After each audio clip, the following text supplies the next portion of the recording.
Welcome back to CBC, welcome back to Chelsea Bola Channel. Ya, CBC berharap teman-teman semua dalam keadaan baik dan sehat selalu. Happy weekend, jumpa lagi di episode ke-44 dari channel CBC ini. Gimana? Setelah mendengar eh, bahwa Chelsea ini bebas dari pengurangan poin ataupun sanksi dari FFP dan PSR, lega ya pasti teman-teman ya. Jangan sampai ini kita sudah pengamati mendapatkan poin, malah dikurangin poin, malah berujung degradasi ya. Tapi jangan senang dulu ya. Drama still continue, guys. Drama still not over ya. Oke, di episode ke-44 ini kita akan mulai dari goncang-gancing di Board of Management dari Chelsea Football Club. Things are getting serious, guys ya. Dikutip dari James Ole, setelah Joselu mencetak 2 gol di 3 menit terakhir untuk mengamankan kemenangan agregat dramatis bagi Real Madrid melawan Bayern Munchen di semifinal Champions League, Baghdad Ekbali mengirim pesan kepada rekannya atau asosiasinya untuk mengatakan kita membutuhkan sepak bola di Liga Champions dalam hidup kita. Selang beberapa hari kemudian, tepatnya tanggal 5 September, CBC ini mendengar shocking news, di mana dikutip dari Sam Walley, The Telegraph, Chris Johansek meninggalkan jabatannya sebagai CEO Chelsea sebagai bagian dari perombakan di balik layar. Oke, next. Dikutip dari Matlow, CEO Chris Jurasek merupakan orang yang baru saja pergi dari Chelsea. Dia sudah berhenti bekerja sebagai bagian dari rencana. Dia akan tetap tersedia untuk memberikan nasihat, tetapi tidak lagi memegang posisi permanen. Next, Chelsea telah membentuk komite manajemen baru untuk menjalankan sisi komersial klub yang tidak mencakup Chris Jurasek. Dan sebagai penggantinya akan dipelopori oleh Chief Operation Officer yaitu Jason Gannon. Wow, it's chaos, guys. Next, dikutip dari The Telegraph, Jurasek menjadi figur yang tidak populer di kalangan staf dan supporter. Kepergiannya tidak mengecewakan sebagian fans Chelsea yang tidak senang dengan beberapa keputusan yang diambil sejak pengangkatannya. Oke. Yang terakhir dari Cliff Auger, saya telah bertemu dan bekerja dengan setiap CEO di Chelsea sejak 2005 dan bisa dikatakan Jurasek adalah yang terburuk sejauh ini. Penunjukan yang terburuk sejak hari pertama. Ah, that's why. Inilah yang CBC maksud ya.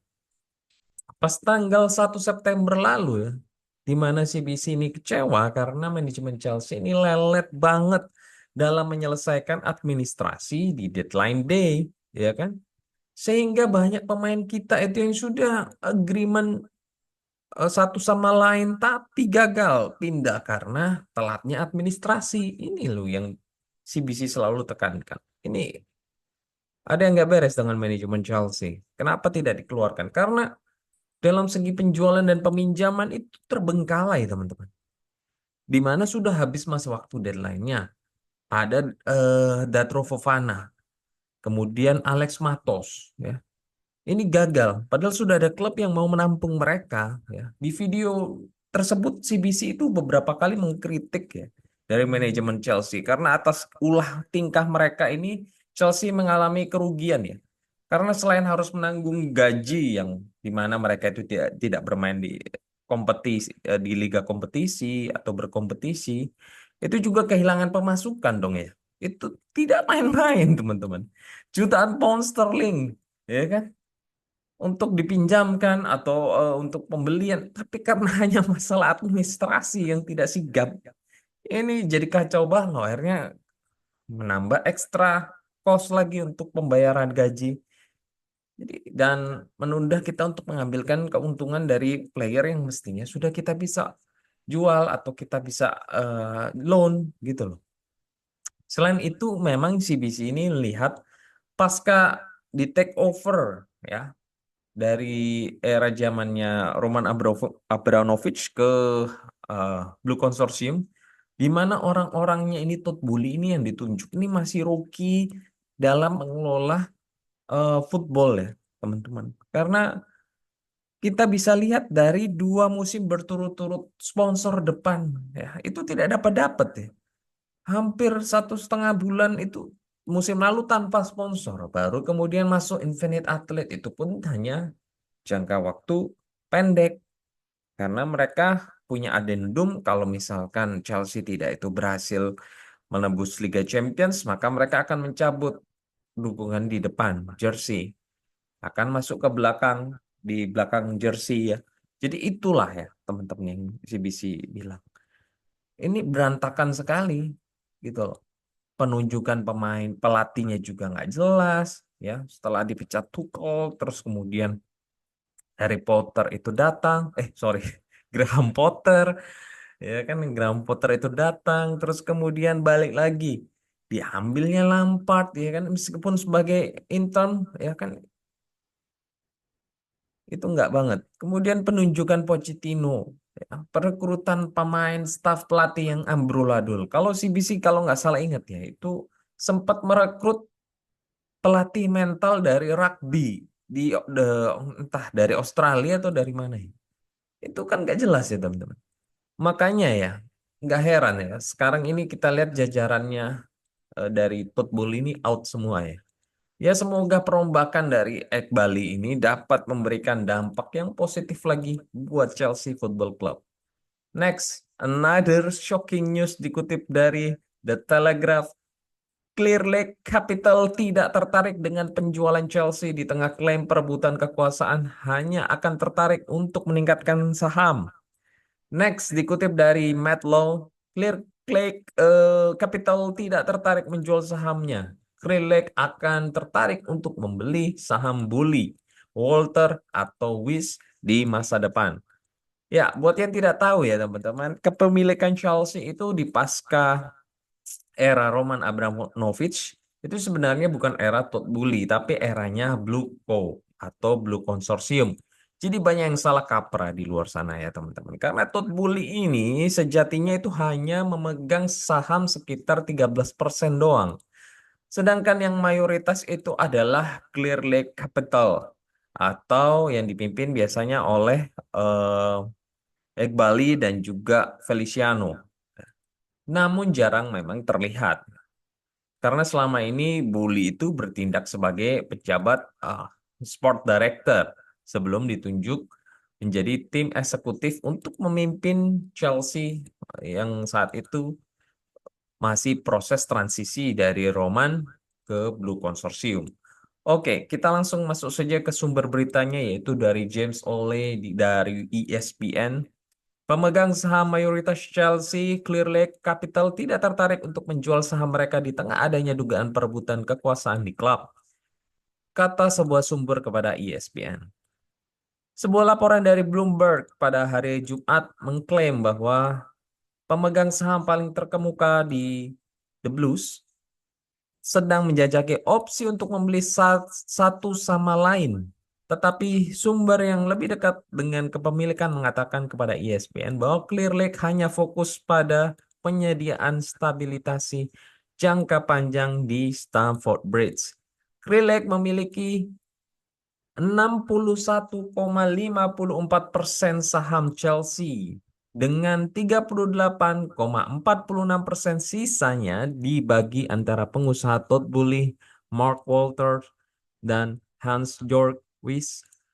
Beberapa sumber mengatakan kepada ESPN bahwa meskipun hubungan antara Boehly dan salah satu pendiri Clear Lake, Behdad Eghbali telah mendingin belakangan ini, hubungan mereka tetap profesional. Sumber mengatakan bahwa tidak ada pembicaraan langsung antara investor individu dan Clear Lake yang dilakukan pada artikel ini ditulis. Namun Clear Lake terbuka untuk meningkatkan kepemilikan mereka jika situasi muncul. Bully Eghbali dan salah satu pendiri Clear Lake, Jose Feliciano telah menyetujui sebuah keputusan besar yang mempengaruhi klub. CBC coba mengkonfirmasi berita ini ya dan menemukan hal ini yang sama dengan dari Cafe Solenko. Ya, CBC coba tampilkan. Teman-teman bisa lihat ya, isinya kurang lebih sama. Ya, Krille Capital terbuka untuk membeli kembali saham Todd Boehly, tapi mereka tidak akan menjual milik mereka sendiri di Chelsea. Oke, so it's really happening, guys. So itu bukan fake news atau hoax karena sudah dikonfirmasi oleh jurnalis senior kita yaitu Colin Cole dan juga dari ESPN ya, James Ole. Jadi ini memang benar-benar terjadi ya. Dan nampaknya sooner or later ya, Bully ini akan out dari Chelsea ya, teman-teman. We'll see. Kita melihat eh CBC melihat ada beberapa concern dari Ekbali ini seperti perbaikan stadion ya, kinerja dari Chelsea yang terus menurun. That's why mereka melakukan perombakan atau strukturisasi dalam manajemennya. Ya, kita doakan saja yang terbaik sehingga Chelsea dapat menjadi eh, on track, back to on track dari tim yang saat ini sedang mencari identitasnya kembali setelah sebelumnya menjadi identitas klub elit. Hopefully Chelsea dapat kembali ke top 4 dan menjuarai Conference League dan juga menjuarai FA dan hopefully dan menjuarai Carabao Cup juga. Oke guys, next kita punya kabar baru dari kiper kesayangan dari sobat CBC semua, yaitu Petrovic. Dikutip dari Fabrizio, Petrovic setuju untuk menandatangani kontrak yang lebih baik di Chelsea sebelum dipinjamkan ke Strasbourg. Ini adalah bagian dari rencana Petrovic setelah musim dimulai di Premier League. Kini bergabung dengan Strasbourg dan masa depannya akan dinilai kembali pada Juni 2025. Come on Petrovic, you can do it.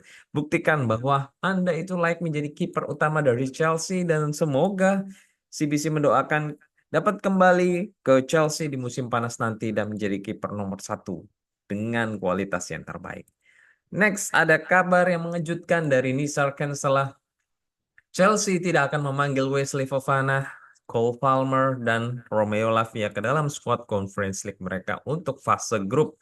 Tentu saja di situ ada batasan dari UEFA, tapi keputusan telah dibuat berdasarkan beban manajemen dari skuad Chelsea, mengingat Chelsea berpotensi berkompetisi di 5 kompetisi berbeda hingga Juli 2025. Next, Conference League Chelsea squad sudah rilis atau sudah keluar. Goalkeeper Sanchez, Jorgensen, Bergstrom, defender Disasi, Cucurella, Tosin, Badiashile, James, Gusto, Viega, Colwill, Achempong.